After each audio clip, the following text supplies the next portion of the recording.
The Denver Broncos quite possibly had one of my favorite draft picks in the entire draft, Patrick Surtain, the second. But there was a lot of other draft picks that I think they need to that we need to shed a light on, and we're going to continue to do that in our latest grade of the Denver Broncos. They're one of obviously the rest of the NFL teams that we're doing draft grades on for the 2021 NFL draft class, their respective draft class. And there were a lot of players that came away with not only contributing, but that are figuring to be key pieces to the Denver Broncos franchise for at least the next couple of seasons. And, like we said, Patrick Surtain was clearly the number one here, but there was a lot of other picks that I'm very excited about, and I think we definitely need to get into.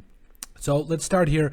You'll see a lot of our draft grades and picks here. So, with the first in the first round with the 9th overall selection, the Denver Broncos selected Patrick Surtain, the second corner out of Alabama.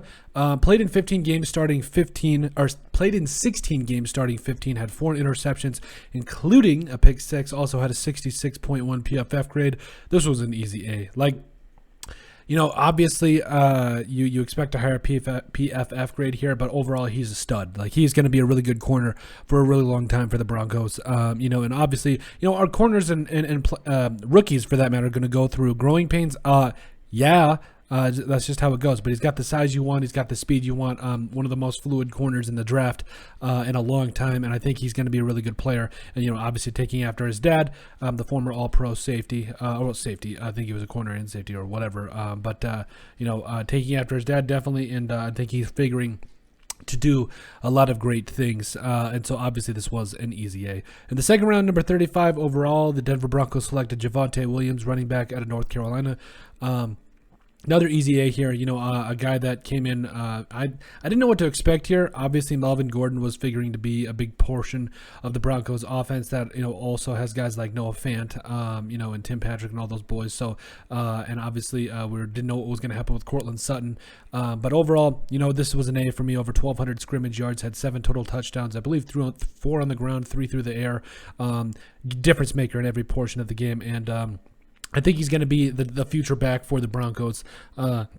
He'd be be a big part of the franchise. I think he's going to be one of those guys that signs a second, potentially a third contract with this team if he stays healthy and if the Broncos continue to use him as much as they did this year. So overall, I think he was a really good draft pick. Getting him in this spot was very, very valuable, and over 900 rushing yards and I think around 300 receiving yards. So you really love to see it, and you got a guy here that's going to be a big part of your offense for many years to come. In the third round, 98th overall, the Denver Broncos selected Quinn Miners, whatever it is, guard out of Wisconsin Whitewater. Third was a Division III college football's finest. Totally kidding. Great movie, but overall. Played in 15 games, had 9 starts, only had 2 penalties, and only allowed 3 sacks. Had a 67.4 PFF grade.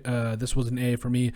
He really, if you watch him at the Senior Bowl, he really just manhandled some top defensive tackle and interior defensive line guys, and you were impressed. A small school guy, you didn't really know how he was going to hold up, but he had the size, he had the strength, obviously, and but you were just kind of wondering how he was going to do. Very admirable. I think he's going to be a big portion or a big part of their offensive line. And I'm really excited for a guy like Quinn. You love that name. You love what he brings. And if you saw some of the videos of him training, I believe it was like at a cabin, like at a fishing cabin. It was just awesome. Like, this guy's just a stud. You love to see what he's going to do. You love to see what he's going to bring for the Broncos moving forward. And you think he's going to be a big part of their offensive line because he just has that attitude of being that kind of a guy, and he's going to be a lot of fun to watch for a long time. In the third round, number 105 overall, the Broncos selected Baron Browning, linebacker out of Ohio State. You bank on a lot of the physical tools here. A guy that's a little bit longer, and obviously had a really good career in my opinion at Ohio State, but overall, I think you're going to find a guy that's at 6'3", with that 240 range. I think he's going to bring a lot to the Broncos here. I think you draft those third-round linebackers that could just fly around and make plays, and honestly, just do what they need to do. And I think Browning can do a lot of things and different things in coverage. Also, he had 5 sacks as a junior at Ohio State, so he can bring some of that pass rush ability too. And overall, I think you're just really excited about what he'll do with the Broncos, because I think he's going to be a big part of their defense. In the 5th round, number 152 overall, The Broncos selected Cayden Stearns, safety out of Texas. I loved this pick. I love Cayden Stearns. He was a really good player coming out for the Longhorns. Had 28 total tackles, had a couple of sacks, 2 picks in limited time, mind you. So he was a really good. He really contributed a lot as a rookie, especially for a 5th-round pick. 59.2 PFF grade. I gave this one a B. Obviously, when you have corners and now, when you have safeties and now corners like Patrick Surtain, like the Broncos do, I mean, the Broncos they're a pretty stacked team on a lot of fronts. I honestly think they're only a quarterback away from being a very dangerous team next year. Obviously, finishing 7-10 and 4th place in the AFC West, but there was a lot of times they were very close to being a lot more. Like we've touched on offense, they've got a lot of good things going for them, but on defense, I've liked what I've seen from guys like Kareem Jackson and Justin Simmons, who are the best, if not the best. Safety duo in the entire NFL. You love what you've seen from Pat Surtain, also Ronald Darby. Kyle Fuller also came over after a year. They gave him quite a bit of money, but overall there's a lot of excitement here. And this defense is special. This defense is absolutely very special, and I think moving forward, with a guy like Stearns in the background behind Justin Simmons and all of them, I think he's going to be a big player for him and continue to be at least a quality depth piece. And, if the worst comes to worse, or if Simmons ages out, you've got a quality backup and a quality player in a guy like Cayden Stearns that'll be right there ready to go. In the 5th round, 164, 12 picks later after the Stearns pick, the Denver Broncos selected Jamar Johnson, safety out of Indiana. I loved Jamar Johnson. I mean, this man had ball skills for days. He tracks the football really well. I believe he had something like 7 interceptions over 20 some odd games for Indiana.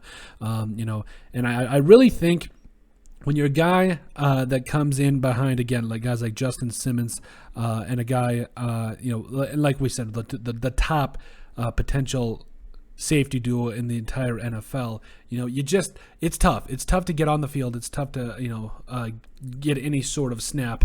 But at the end of the day, you've got to give it up to these guys. They're giving it everything they got. And a guy like Johnson, I don't think he saw the field this year, which, again, when you're behind a safety duo like Jackson and Simmons, it's tough to get on the field. But overall, I think you're going to see a big part of him moving forward. And it was kind of frustrating. As a Vikings fan, I've seen this. The Vikings have good draft picks, throughout the Zimmer regime, and they don't see the field for whatever reason. It's so frustrating.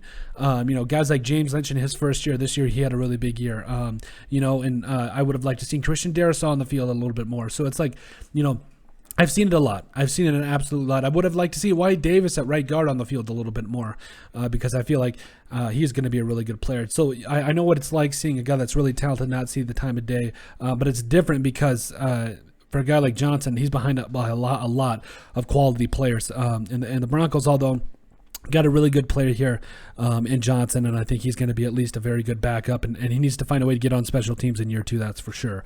In the 6th round, number 219 overall, the Denver Broncos selected Seth Williams, wide receiver out of Auburn, played in 2 games, including 1 start, and caught 1 pass for 34 yards. This is a C. Listen, obviously, the Broncos are one of the more talented teams in the NFL in terms of offensively. Like, again, Javonte Williams on offense. You also got players, Melvin Gordon, Mike Boone. I was the former Viking favorite. Love him.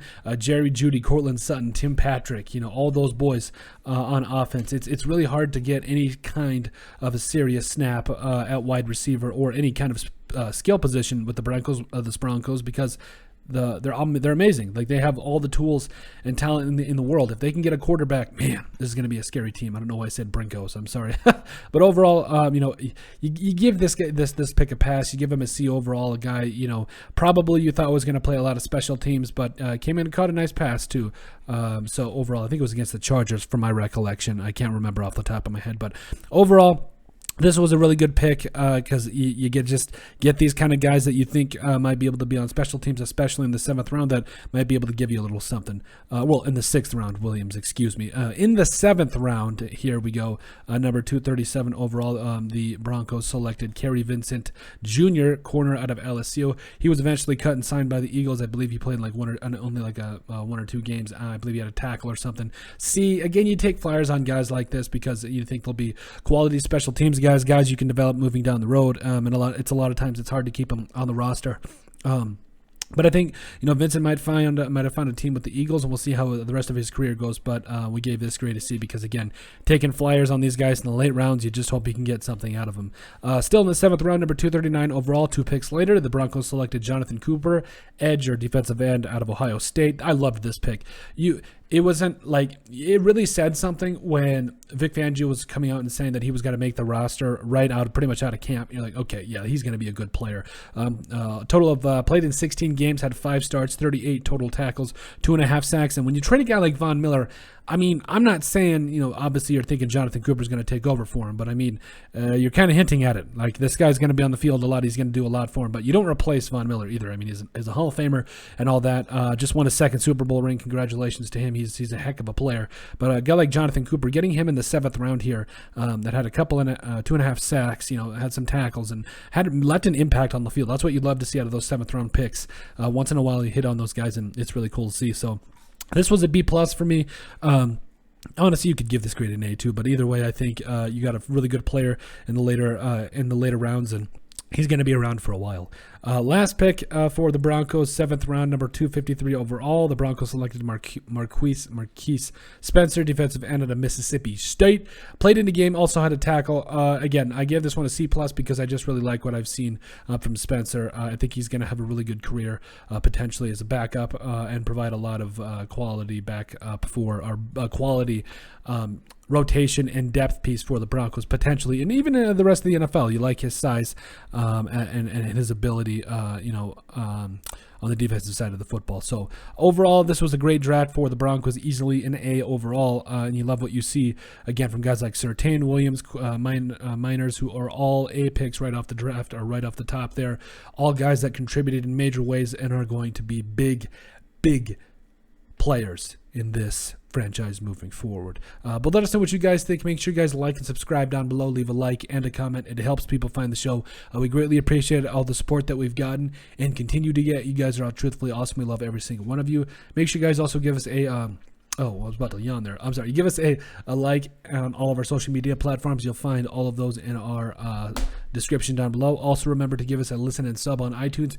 And if you have anything else you'd like us to cover, send us an email at thesportsbp@yahoo.com or put it in the comment section down below, and we would love to cover it. But let us know what you guys think of our grading of the Denver Broncos 2021 NFL Draft Class.